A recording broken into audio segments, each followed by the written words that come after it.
tal on vest, tal on kutsu ja kiisu kodus, frikadellisupp ja halbulgel. Ta näeb välja, nagu ta oleks väga tore. Mis mõttes sa mõtled peledega? Ma arvan, tal on naine ja üks laps. Ta loeb raamatut poisi moodi. Ma arvan, et ta näeb välja nagu mingi pastor või midagi säärast.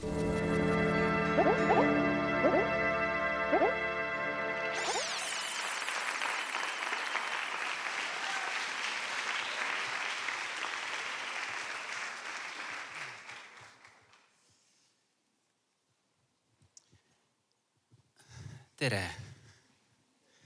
pastor või midagi sellist. Aitäh. Kuldar Kaljustel muidugi selles mõttes paneb minu jaoks ka nagu lati kogu aeg kõrgemale. Mul on 3 last, tal on 4 ja me naisega otsustasime, et me selles kategoorias ei võistle nendega. Aga jumal teab.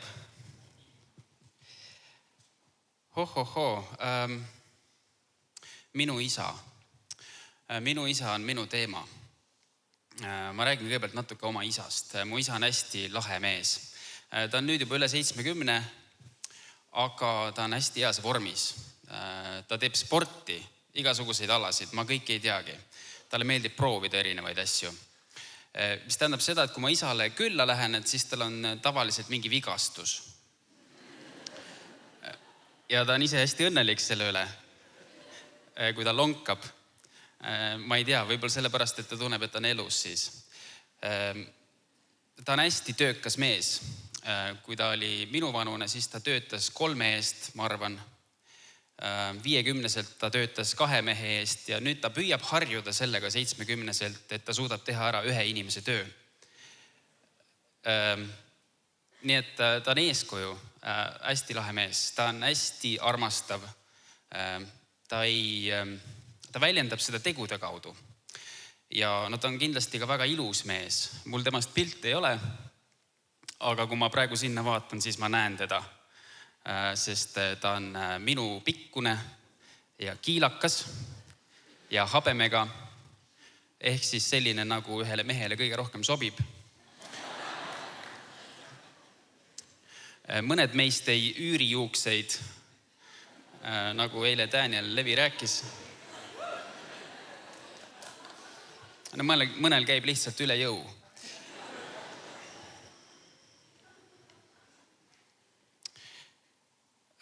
Kui ma väiksem olin, siis mul üldse see ei olnud hea uudis, et ma lähen nagu isa nägu aina rohkem. Kui ma olin 20-ndates ja ma läksin ka pealaelt isa nägu, siis see oli minu jaoks valus. Aga tegelikult ma tahan sulle täna tegelikult rääkida sellest, et on hea, kui me läheme isa nägu. Aga selle juurde ma tulen lõpus tagasi. Me oleme läbi minemas PPL sellisest loost nagu kadunud poegade lugu ja sellepärast ma olen täna selle loo juures. Ma ei hakka seda sulle piiblist ette lugema. Oma poja piiblist ta tuli PPL-e ja jättis selle koju. Kui sa kuskil siin oled, siis küsi isa käest. Ma ei saa aru, mis piiblipäevad need on, kui piibel kodus on.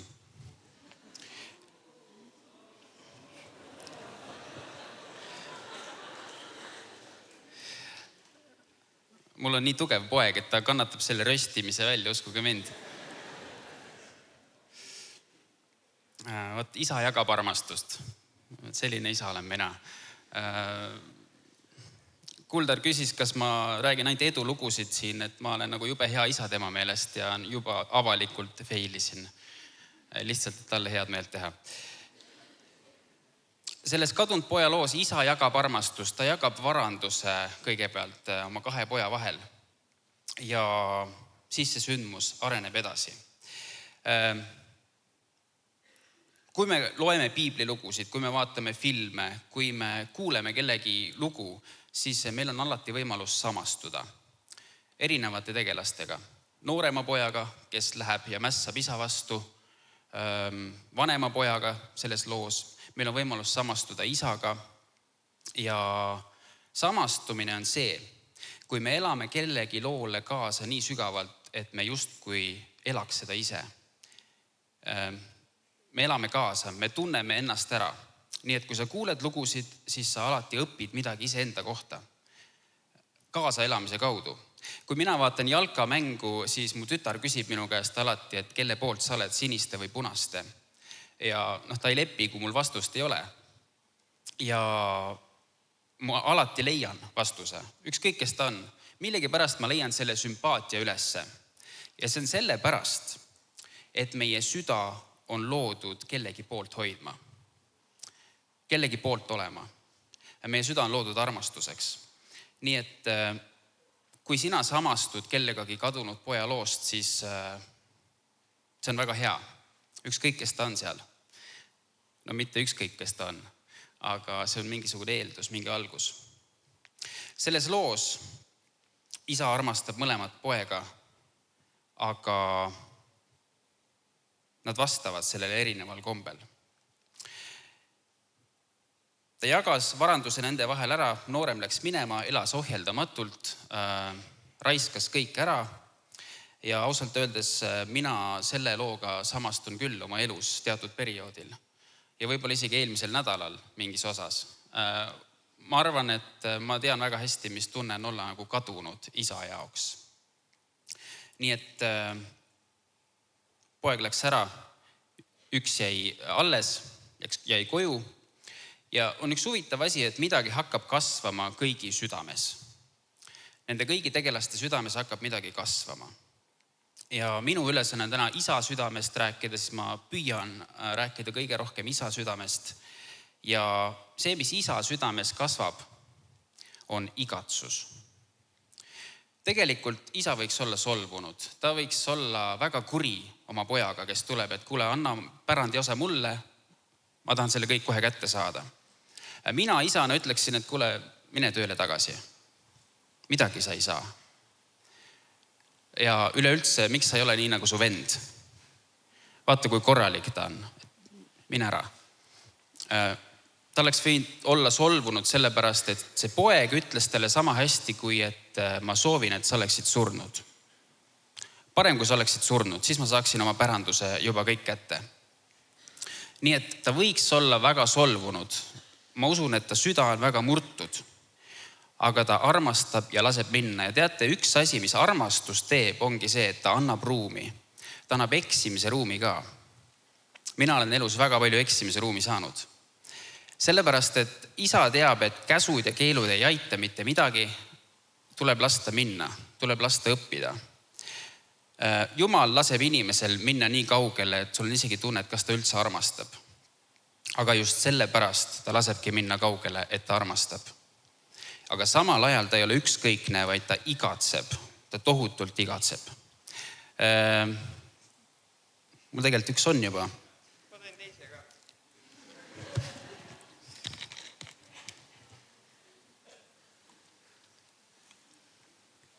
Ma neid mõlemaid ei jõua, tühjaks juua. Ma jätan lahti. Isa igatseb. Mina saatsin eile poja Peepele ja juba ka igatsesin. Vaatasin veel trepilt, kuidas ta läks ja ta oli nagu sükse näoga, et mis asja sa passid seal. Ja niimoodi muigas ja muheles. Aga ma juba igatsesin natuke. Ja ma ei saatnud teda kuskile kaugele maale. Ja täna ma näen teda. Aga võt, isa süda on selline. Igatseb. Nii et igatsus on selline seisund, kus üks inimene on sinu südames ja samas ta on kusagil kaugel. Ja see distants, see pingeväli, võt see ongi igatsus. Ja mida kaugemal see inimene on, seda suurem on see igatsus. Ja ma ei tea, kes iganes on siin olnud sellise õnnetu seisundi osaks nagu armumine näiteks. Vahel see tabab inimesi. Äärmiselt vastik, ma ei soovita. Siis ühesõnaga, abielumehed teavad. See on valus ja vastik tunne, aga tegelikult see ehitab suhet ka. isa südames kasvab igatsus, aga venna südames kasvab ka midagi. Ja venna südames kasvab kibedus. Ma ei tea täpselt, mis ta mõtleb. Ma ei tea, kas ta rääkis isaga sellest, et kuule, et see noorem nüüd läks minema, et ma ei tea, kas arvad, et see on hea mõte. Võib-olla ta oli kade, oleks tahtnud ka minna kuskile kaugemale, aga tundis, et peab ainult tööd tegema, isa jaoks vaeva nägema. Ja tema südames kasvab kibedus. Kibedus on see, kui keegi on ka meie südames, aga ta on seal vangis.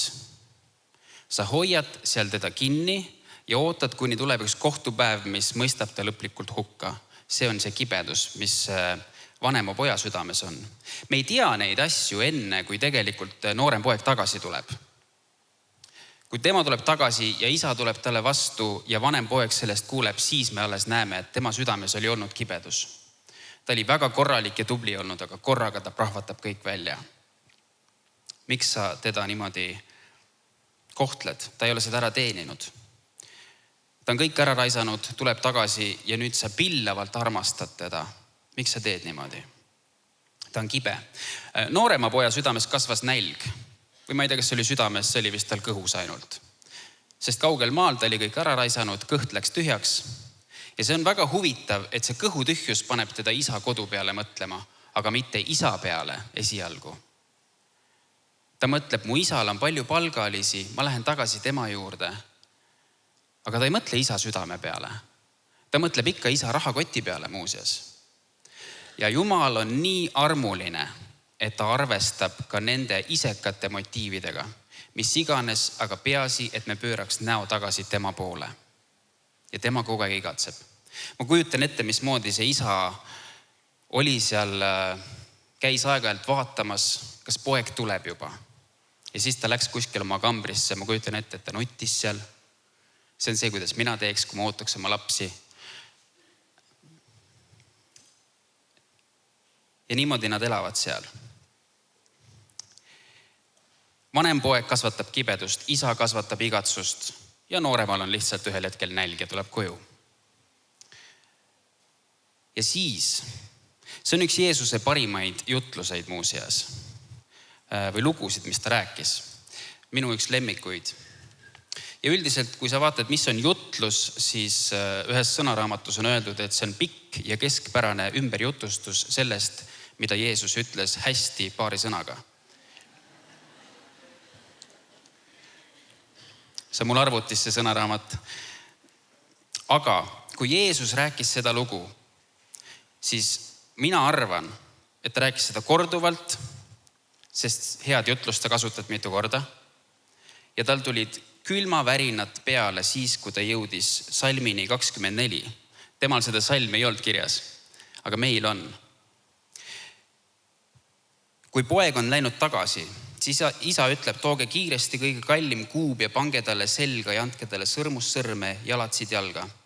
Toogem luumvasikas, tapke see, söögem ning olgem rõõmsad. Sest see mu poeg oli surnud ja on jälle saanud elavaks. Ta oli kadunud ja on leitud. See mu poeg oli surnud. Teate, kui ma rääkisin samastumisest, meil on selles loos võimalus samastuda kõigil kellegagi, siis mida on Jeesus teinud? Jeesus on samastunud meiega. Ja kui Jeesus räägib seda lugu ja räägib isa rõõmust, kes ütleb, näe, mu poeg oli surnud, aga nüüd ta on elus, siis Jeesus räägib mõnes mõttes iseendast. Sest Jeesus, kui ta läks risti peale, see on mul ideega pandud selga see särk. See ei ole 3D särk muuseas. Mu tütar ostis selle Tallinnast, täitsa avalikust kohast.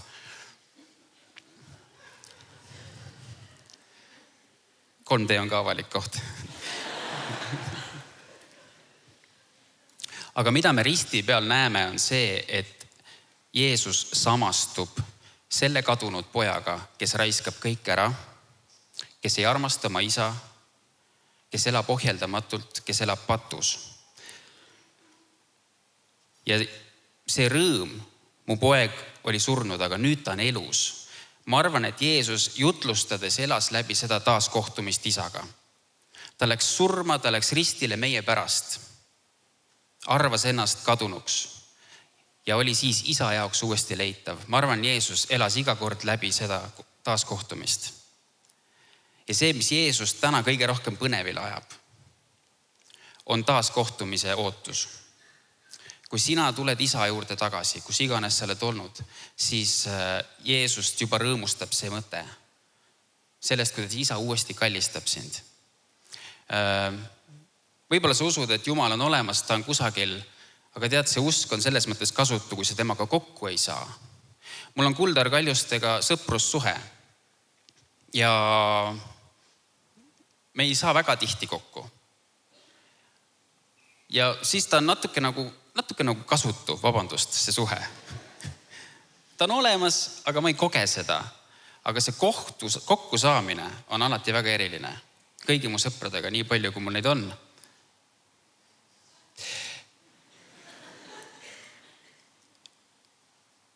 Nad võivad olla meie jaoks olemas, aga ta peab saama päriseks. Ja seda kohtumist Jeesus ootab, et sina saaksid temaga uuesti kokku. Ja see on see, kui me tuleme risti juurde, siis me kogeme isa armastust. Siis me näeme, et täitsa lõpp, ma ei ole seda ära teeninud, aga ta ikkagi armastab mind. Ja see ongi armastuse olemus. Armastus häbistab ennast, alandab ennast, teeb kõik, annab absoluutselt kõik. Ja ei ole kerge armastada, sest see alati maksab meile midagi. Jumala jaoks see maksis kõik, kõige kallima. Ja vanemas pojas me näeme, et on tõesti raske armastada. Tõesti on raske armastada. Kui sa oled kõik õigesti teinud, siis sul on raske armastada inimest, kes on kõik valesti teinud. Ta on vist pastor, ütles üks tüdruk minu kohta. Siis kui sa pastoriks saad ja sa teed seda, künnad seda põldu, siis sa muutud natuke vanemaks vennaks ühel hetkel, kes mõõdab kõiki siukse pilguga, et johhai Tiina, kuidas te kokku ei võta ennast. Isegi pühapäeval on raske ennast kohale vedada. Ja tuli kogudusse ja käis ja sai oma elu natuke korda ja vaata, kus ta nüüd jälle on, mul on nii kõrini. Miks mina pean niimoodi siin tegema, isa? Tegelikult me hakkame inimese niimoodi vaatama ühel hetkel, sellepärast, et me oleme justkui nagu paremaks saanud. Elu on korras, päris tubli olen, jutlustan ja puha. Ma olen väga hea isa, aga miks nemad ei või? Ja raiskavad kõik oma elus ära. Mul on hästi palju nimesid peas praegu, kellest ma niimoodi mõtlen.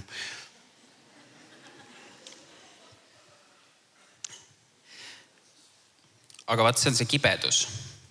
Aga see kibedus tuleb vist sellest ka, et me ei tunne isa armastust ära.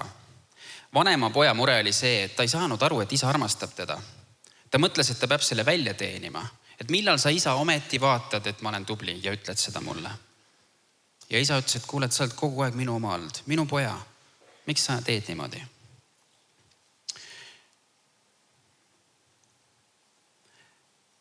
Ma ei tea, kas sina oled oma isale pidanud sellise loengu, kui sul isa on.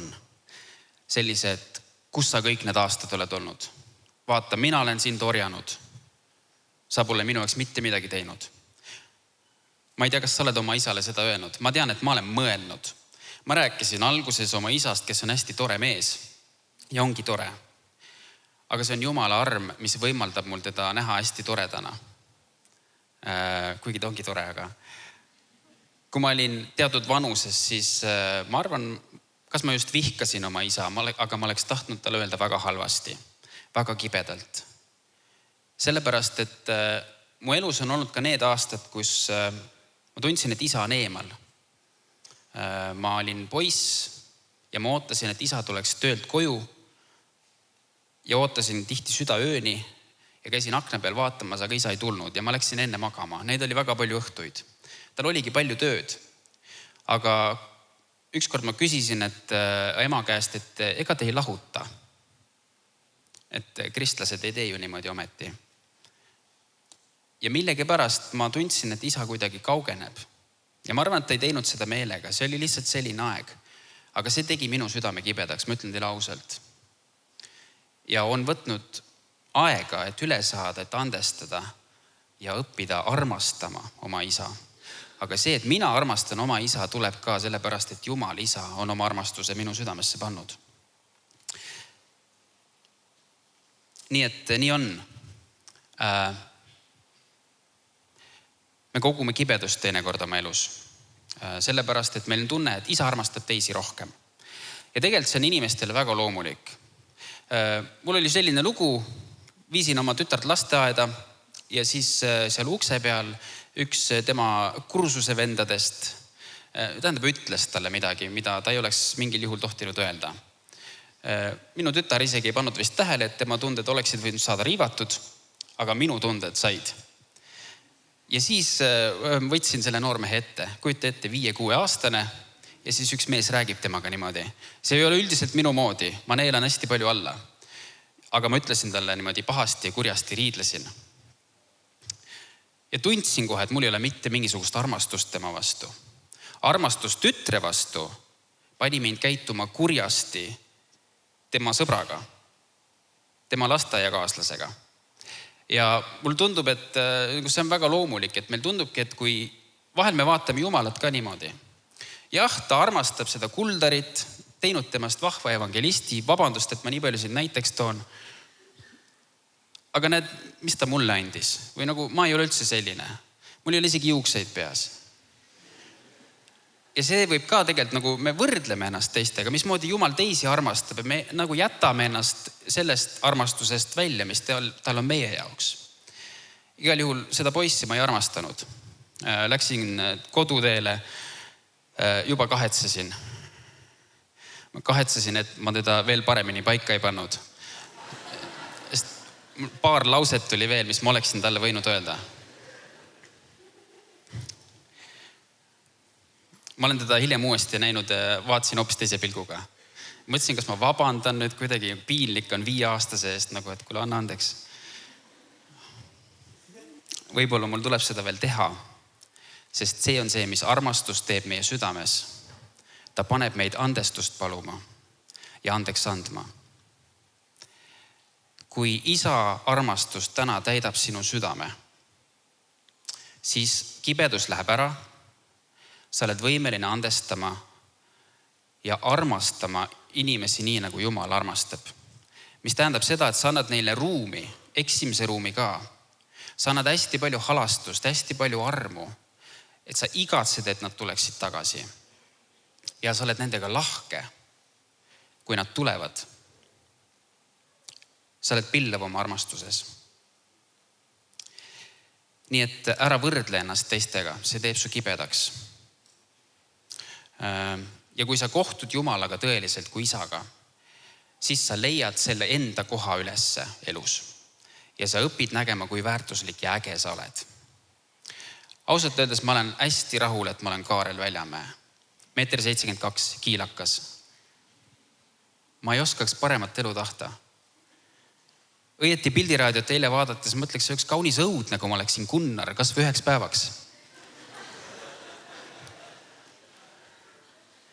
Kuigi selles mõttes oleks hea, et mul on päevas vaja käia 7000 sammu ja Gunnar saab koha peal poole jutlusega need täis.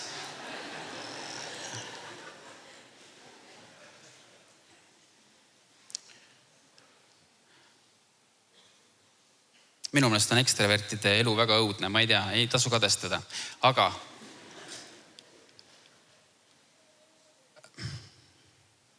mida kaugemal me isast oleme, seda rohkem me teisi kadestame. Sest me ei saa aru, kuidas ta mind armastab. Ja kui sa oled isa südame lähedal, siis see armastus on nii kõikehõlmav, et sul ei ole ruumi ega aega võrdlusteks. Ja sa oled vaba olema sina ise. Nii et meil on vaja minna aina rohkem isa nägu. Ehk seda nägu, kes armastab teisi. Pillavalt, üllameelselt. Me läheme aina rohkem tema nägu. Te võite panna need slaidid siin ette küll, mis minu armas vend Andreas meisterdas, mõtles, et see on hea mõte. no vot selline ma olen, see on mu viimane passifoto või ID-kaardi foto, hästi ilus. Ma olen ise väga rahul, see on mu äia tehtud. Ja ühesõnaga, ma ei jõua ära oodata, kui ma olen umbes oma isa nägu ja siis ma muutun, ma arvan, selliseks, et nagu võiks järgnevalt näha. Selja taga opadi, jah.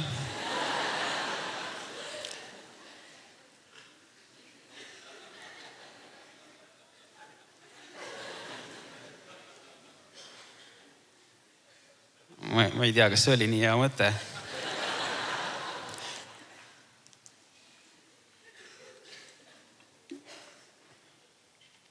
Kui armastab mind. Ta näeb läbi täiesti minust. Sellest, kes ma täna olen. Ja ikkagi armastab.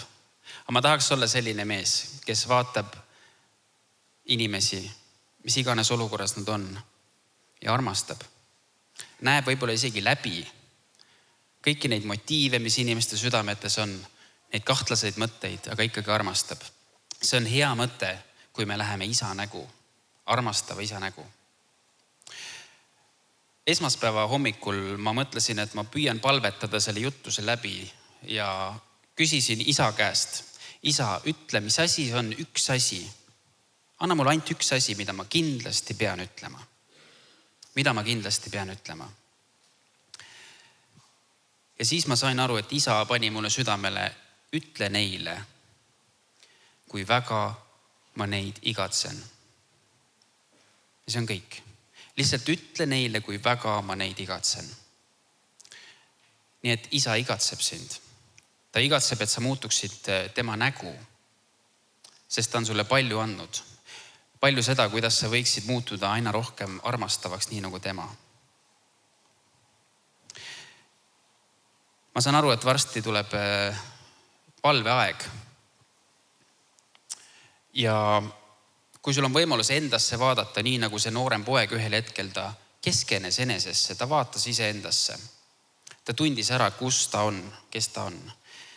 Siis mõtle selle peale, et kellega sina samastud selles loos. Oled sa noorem, oled sa vanem, oled sa isa või tunned sa ennast igal pool ära. Mõtle selle peale, et kas sul on kibedust kellegi suhtes. Võib-olla see on keegi su perekonnas. Ja las Jumal räägib selle kohta midagi. Ja anna andeks. Ja palveta koos kellegagi täna, kui sul on keegi vaja oma südame vangist vabaks lasta. Ja luba, et Jumal näitab sulle inimesi, keda sina peaksid igatsema rohkem. Keda sa peaksid käima ootamas, nii nagu isa ootab, et millal ta tuleb koju. Et Jumal kasvataks igatsust näha inimesi tulemas tagasi, sest Jumal tahab sind kasutada. Jumal tahab sind kasutada selleks, et isa armastus kasvaks ja paljuneks sinu elus, sinu koguduses, sinu kogukonnas, seal, kus sa iga päev käid. Issi armastab teid. See on nii. Amen.